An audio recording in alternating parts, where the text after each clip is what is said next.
How's it going, everyone? My name is Adam Bongiovanni. Back here with another Thursday video on OnlineBookClub.org's official YouTube channel. Now today, I'm going to be coming at you with some more bookish advice. I receive this question all the time, and it's what types of books should I read? Should I venture out of my comfort zone? You read the title, it says why you should read books that you fear. Why you should read books on topics that are fearful to you. In life, you can either live one of two ways. You can either live in your comfort zone where everything's kind of easy, but you're never really challenging yourself. You're never really trying to overcome the obstacles that you face on a day-to-day basis. You're never really getting past the things that you're really scared of. Or two, constantly going out of your comfort zone and going head on with your fears. Now, I know number two is a little bit more difficult and not as easy for people to do. So, what I recommend to people is reading about things that scare you. What you're doing is you're living through this book and you're facing all of your fears in this book, and you're not actually putting yourself in any danger. So I never wanted to read The Fault in Our Stars because I was always nervous some of my family was going to die of cancer. I didn't want to even think about cancer or death. So I didn't read that book. I didn't read any book that involved someone dying or getting terminally ill. Then about 2 years ago,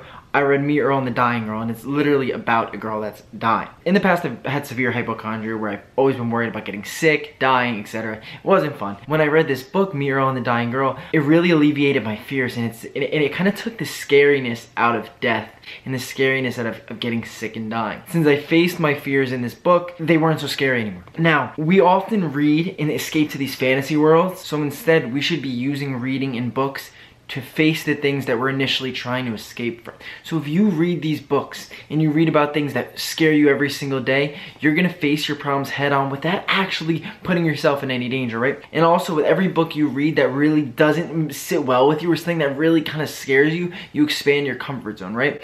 So if you read about these new perspectives and you read about these new situations that are not accustomed to, you're gonna learn more and not just learn more and fill yourself with knowledge, but you're gonna learn how to deal with different problems that you may not have ever faced before. It's okay to fear certain things and use reading to get away from your problems, but if reading can help you get through these problems, why wouldn't you take that route? Everything that you go through in life, you're going to use to better yourself.